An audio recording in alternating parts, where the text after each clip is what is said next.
Poursuivre. Donc, cher Marc, un grand merci pour votre magnifique intervention.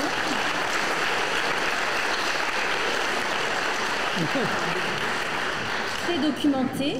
On peut retenir donc ces petits éléments très forts, donc cette unité du territoire dont tu parlais au début, avec cette multiethnicité qui doit participer de cette unité du territoire en apportant toute sa richesse, mais également toutes les formes de migration, d'urbanisation qui participent des mutations, et cette ouverture à l'international avec le rayonnement et la reconnaissance. Et vous soulevez aussi les défis à relever, notamment ces impacts environnementaux et l'amélioration du système éducatif, ce qui nous fait une très belle transition pour les interventions qui vont suivre, puisque vous êtes membre du CCL, et que nous allons voir dans les interventions qui vont suivre comment le CCL et d'autres ONG essayent d'aider à relever ces défis d'une certaine manière, mais également comment toutes ces recherches en sciences humaines qui ont été menées depuis des années essayent également de voir, d'étudier toutes ces formes de migration, d'urbanisation, les mutations de cette société qui fait que le Laos est cette société contemporaine d'aujourd'hui. Alors, pour l'intervention suivante, cette intervention suivante, va évoquer les aspects de la coopération technique et scientifique entre la France et le Laos. Cette intervention devait être présentée d'une part par M. Gérard Baptiste, président du CCL, et d'autre part par M. Yves Goudineau, ethnologue, professeur émérite, ancien directeur de l'EFEO, de l'École française Extrême-Orient.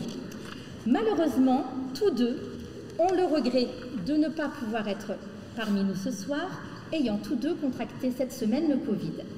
Nous leur transmettons bien sûr nos meilleures pensées, mais ils ont pris le temps de nous transmettre le contenu de leur présentation. Et donc, je remercie monsieur Benoît Power, représentant du CCL, de bien vouloir nous présenter la présentation de monsieur Gérard Baptiste dans un premier temps. Voilà. Bonjour. Donc, je vais vous présenter un peu le parcours de l'ONG qui s'appelle le CCL, Comité de coopération avec le Laos, qui est une association, qui est une ONG indépendante et libre de toute allégeance politique, spirituelle et idéologique, qui a été créée en 1980 par un groupe d'anciens coopérants français ayant travaillé au Laos dans les années 70 dans les domaines universitaires, à l'école d'agriculture, au ministère du Plan, l'Institut royal de droit et d'administration. Voilà, donc au départ, ce sont des professeurs qui ont voulu garder des contacts avec leurs homologues au Laos après le changement de régime. Après la reprise des relations diplomatiques avec la France en 1983, le CCL a pu travailler sur deux champs d'action, la santé et l'agronomie.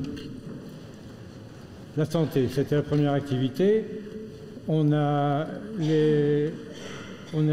agi autour de trois thèmes. Un, l'appui aux hôpitaux de district et de province, souvent dans des conditions difficiles. Le gouvernement laotien avait fait le choix de mettre l'accent, de mettre la priorité sur les hôpitaux de province plutôt que sur l'hôpital national. Et donc,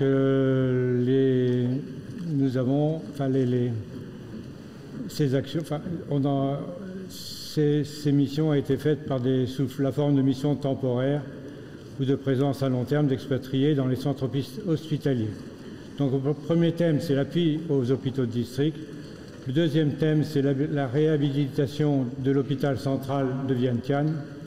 Et le troisième thème, c'était la reprogrammation de l'enseignement médical. Le deuxième secteur, ça a été l'agronomie. À partir de 1990, le CCL prend une part active dans la formation des cadres et techniciens agricoles d'agronomes polyvalents par la présence de formateurs expatriés à l'École supérieure d'agriculture de Narbonne. Donc on est encore dans une démarche de professorat et de transmission de savoir. Mais en parallèle, on commence à développer des projets de développement rural dans les provinces de Phongsali et Xayaburi, des projets qui sont initiaux et qui ont été suivis par de nombreux autres projets. Donc c'est le point de départ où on est passé du professorat à des actions de développement sur les territoires.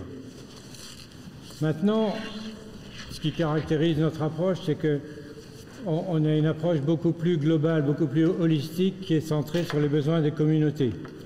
On est toujours focalisé, c'est vraiment les communautés villageoises qui sont au centre de nos préoccupations, mais pour les aider dans leur développement, il faut agir sur plusieurs leviers. L'un, l'agriculture durable, c'est-à-dire de leur enseigner ou de leur faire pratiquer des techniques d'agriculture qui soient respectueuses de l'environnement et qui n'épuisent pas les sols. Le deuxième point, c'est les ressources naturelles et la biodiversité. Le Laos a des ressources naturelles d'une très grande qualité qu'il faut absolument préserver. Et qu'il faut préserver en particulier, on pense aux pesticides, qu'il faut savoir gérer. Donc apprendre aux Laotiens qui sont amenés à travailler dans une agriculture commerciale, à avoir des techniques qui les protègent, qui protègent leur santé, c'est un enjeu fondamental. L'environnement, bon, j'en ai parlé, c'est toute l'eau et l'assainissement. Bon, on sait qu'une grosse partie du travail des femmes au Laos est liée à la recherche d'eau et la santé des populations dépend de l'assainissement. Donc on fait des gros travaux pour amener l'eau dans les villages et pour construire des latrines. La santé et la nutrition, c'est fondamental. Il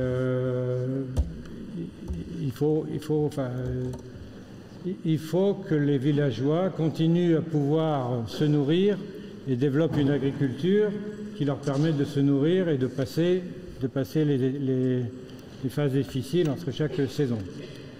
Et aussi le renforcement des compétences de la société civile locale. On s'aperçoit que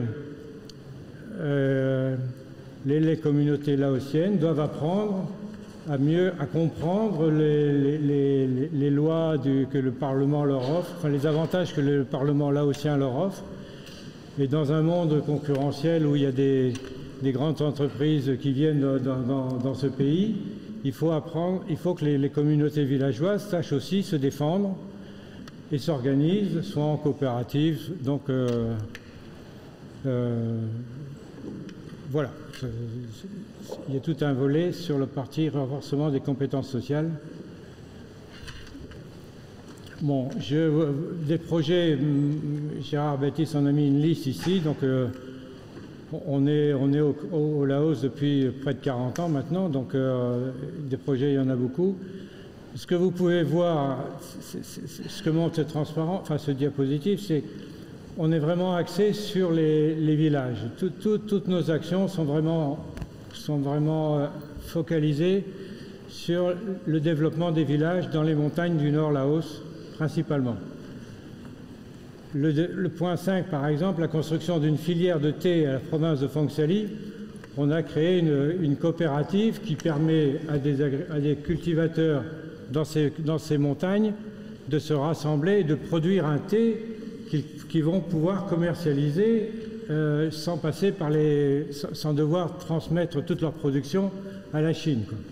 Donc vous aurez à la sortie, vous aurez une présentation de ce thé de Nyotu, qui est un thé premium de très haute qualité, parce qu'il est issu de théiers très anciens, et donc de très bonne qualité. Et donc il y a une coopérative qui a été créée et le CCL, avec l'aide de l'Agence française de développement et puis d'une autre ONG, une ONG qui s'appelle Broad for the World, qui est une ONG allemande. On travaille à à ce que cette coopérative devienne autonome. La gestion du bassin versant sur le bassin de la Namsa est aussi un exemple de ce qu'on n'est pas on n'est pas que focalisé dans les montagnes du Nord. On est aussi en relation avec les agences, les agences françaises de l'eau. On essaye de construire, de voir comment améliorer la gestion de ces bassins en termes de qualité d'eau. Comment on fait?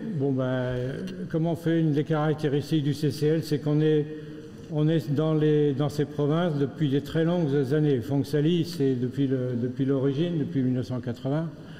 Udomsai, c'est depuis 2012. Donc depuis 2012, on travaille sur la province d'Udomsai en relation avec les autorités provinciales du district et les communautés villageoises. Mais c'est vrai qu'on est très orienté dans les montagnes du Nord Laos. Pour qui? Évidemment, pour toutes les populations du Laos, de toute ethnie et de tout lieu, pour diminuer la pauvreté et améliorer le bien-être des villageois dans tous les aspects. Pour les gens, pour les jeunes, pour les villages, pour les femmes qui sont qui sont des moteurs essentiels pour le développement, pour les gens des rizières, pour les abattis brûlis, pour les victimes des catastrophes aussi. Le fait qu'on soit sur place fait qu'on est beaucoup plus réactif pour distribuer de l'aide. Donc quand il y a eu les inondations l'année dernière dans la province de Domsai, on a été en mesure, avec l'aide des bailleurs de fonds, de détourner, entre guillemets, une partie des fonds qui avaient été envoyés pour l'aide au développement à ces actions humanitaires. Bon, la méthodologie, c'est un peu ce que je viens d'expliquer, donc je ne vais pas la reprendre. Hein. C'est vraiment une méthodologie globalisante et qui prend tout en compte.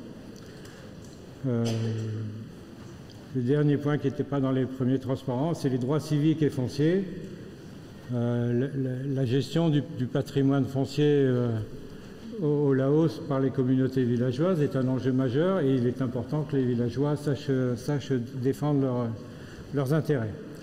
L'accès à la terre et la préservation des ressources naturelles, c'est fondamental pour que la nutrition puisse, pour que les populations puissent se nourrir. Bon, là c'est des transparents pour illustrer. Je vais passer assez vite et laisser plus de temps à mes collègues. Le genre, c'est pour montrer que les femmes sont un atout essentiel dans le développement. Rien ne se fait sans eux. Et on fait attention à ce qu'ils participent très activement à toutes les instances de gouvernance. Donc vous avez par exemple celle en bas à gauche, la coopérative de thé. Il y a 40% de femmes qui sont au comité de gestion de ces comités. Bon, on continue. En 2013, on peut quand même constater que le pays va mieux. Bon, je ne vais pas m'étendre là-dessus. Je vais plutôt présenter un peu 3 minutes, oui, c'est bon. Comment est organisé le CCL? En fait, le CCL a son centre opérationnel à Vientiane, installé depuis 1983. C'est un peu le résultat de l'histoire, mais il se trouve que le bureau de Vientiane a acquis une très grande notoriété auprès des ONG présentes au Laos. Il est composé de 6 personnes qui sont que des Laotiennes, dirigées par Manivon Voracek. Et c'est eux qui s'occupent de recruter le personnel, de suivre les carrières, de faire le suivi comptable et financier des projets, de jouer le rôle de relations publiques avec les bailleurs et d'être en relation avec les autorités locales. Le CCL, c'est d'abord ce centre opérationnel du bureau de Vientiane avec ces 6 personnes. Sur le terrain, donc pour chaque projet, on a des experts expatriés qui assistent les équipes projets. Ils sont installés soit sur le site, soit à Vientiane. Mais le nombre de personnes française, finalement, est assez réduit par rapport au personnel laotien, où on est à peu près il y a à peu près une cinquantaine de personnes qui sont embauchées sur les projets, quoi. Voilà l'équipe laotienne. Donc vous avez Manivon, Intulat, directrice financière, et Suksavan Manivongsa, qui est la comptable. Bon, les équipes projets, bon, je vais pas. C'est une organisation classique. Il y a un expatrié à Oudansa, il y a un expatrié. Il y a le project advisor est assisté d'un coordinateur projet. Il y a des assistants techniques sur chaque métier et sur chaque métier. Et puis il y a une équipe d'administration pour les comptables et les caissiers. Voilà. Donc là, ça montre la présence d'Omnotsai depuis 2012. Vous voyez qu'on est très orienté. Une équipe au Laos. Comment vivons-nous? Ben, nous vivons sur des financements accordés sur la base d'appels à projets qui sont financés par des bailleurs internationaux ou des ONG. Avec ces bailleurs internationaux, on reçoit un certain pourcentage sur les projets qui nous permettent de financer les frais de fonctionnement, et c'est la majorité de notre fonctionnement. Ça veut dire que le modèle économique est très fragile, et chaque année on se demande si on va toujours pouvoir prolonger d'une année. Je voulais terminer un peu sur ce point-là. Voilà, la tendance c'est quand même depuis 2022 d'essayer de transférer la compétence et le savoir-faire dans ces matières, dans cette aide de développement. Donc je vous ai mis la coopérative de Nyotou qui produit ce thé de haute qualité, et je vous ai mis aussi l'association locale COSCA qu'on a créée et qui est une association locale de droit laotien. Et à Paris, pour terminer, bon, à Paris, il y a aussi une association reconnue d'intérêt général, pas d'intérêt public. Et c'est le volet culturel. Il ne peut pas y avoir de développement ou d'aide de développement sans avoir un volet culturel entre les Français et les Laotiens. La partie Paris, c'est ce volet-là. C'est d'avoir des échanges sur le Laos, et en particulier, on a un cycle de conférences que l'on organise chaque année pour parler du Laos. Et donc voilà celui du 22, de l'année 2022-2023, et le prochain 2023-2024. Voilà, c'est terminé. Merci beaucoup.